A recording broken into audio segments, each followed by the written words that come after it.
You know, people always ask me, Mike, how can I get my day off to a great start? Okay, fair enough. Nobody's ever asked me that. But if they did, I'd say, well, start your day with a great cup of coffee, right? But not just any coffee. Start your day with Blackout coffee. Now, Blackout coffee is not just delicious coffee, which it is. It's also a terrific American family-owned business.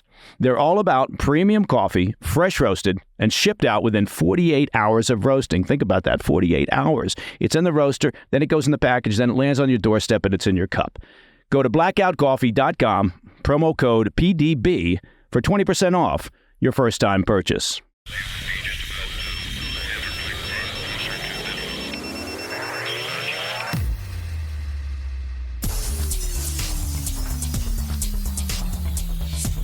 It's Wednesday, 26 June. Welcome to the PDB Afternoon Bulletin. I'm Mike Baker, your eyes and ears on the world stage. Let's get briefed. First, in a disconcerting announcement with serious ramifications for U.S. national security, and yes, I just used disconcerting and ramifications in the same sentence, which makes me sound rather posh. U.S. law enforcement have identified more than 400 immigrants who were brought into the U.S. by an ISIS-affiliated human smuggling network. Also, the Putin regime announced plans to ban access inside Russia to 81 different media outlets from the European Union in their latest move in this Cold War 2.0. But first, our afternoon spotlight. Now, we've spoken regularly here on the PDB about the numerous national security threats posed by the porous U.S. southern border. And now, federal officials are giving another warning regarding potential infiltration by ISIS. Officials with the U.S. Department of Homeland Security revealed Tuesday that they've identified more than 400 individuals inside the U.S. who were brought over the border by a human smuggling network with ties to the Islamic State. You remember them. Officials said the migrants, who were brought to the U.S. from Central Asia and elsewhere, have been deemed, quote, subjects of concern given their potential links to ISIS, according to an exclusive NBC News report. Now, while authorities have arrested roughly 150 of these migrants and are monitoring others, the whereabouts of approximately 50 of them remain unknown, though they're believed to be spread out across 17 states. Well, that narrows it down. Authorities noted that the migrants had been processed by U.S. Customs and Border Protection officials when they initially crossed the border, but they were released under Biden administration policies as they were not on the terror watch list and were deemed to pose no national security threat. Yeah, that vetting process that the White House likes to talk about, it's about as useful as side pockets on a cow. However, Biden administration officials have attempted to calm any fears. Nothing to see here, folks, noting that none of the 400 are linked to any known active threats against the U.S. homeland. Well, then again, they were let into the country despite being brought into the U.S. by an ISIS-connected smuggling network.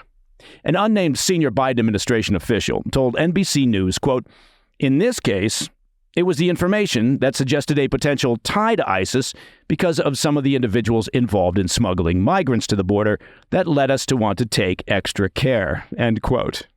The official added that the proactive steps were taken, quote, out of an abundance of caution, given the recent terror attacks in Russia by ISIS and its offshoot, ISIS-K.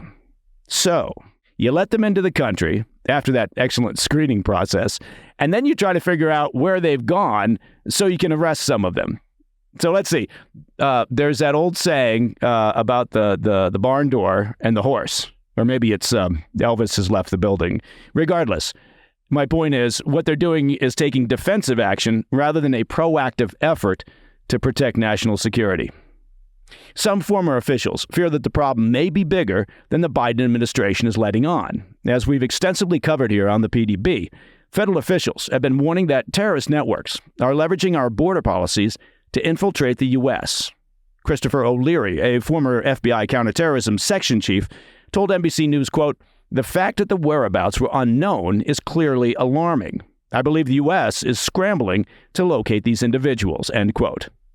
As we've previously covered here on the PDB, FBI Director Christopher Wray has also been sounding the alarm for months, about the looming threat of an attack on American soil. In early June, during testimony before a Senate Appropriations Subcommittee, Wray told lawmakers that he was, quote, hard-pressed to think of a time where so many threats to our public safety and national security were so elevated all at once.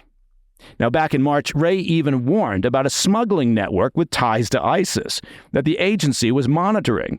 At the time, Wray said the agency still didn't have a clear picture of the situation, but noted that threats against the U.S. homeland for all foreign groups have reached new extremes. The revelation regarding the ISIS-linked smuggling network also comes just weeks after authorities in L.A., New York, and Philly arrested 8 migrants from Tajikistan with suspected ties to ISIS in a series of coordinated sting operations carried out by ICE agents. All 8 men crossed through the southern border over the past year after apparently being vetted and released under current immigration policies. All right, a quick note for premium members to the President's Daily Brief this weekend.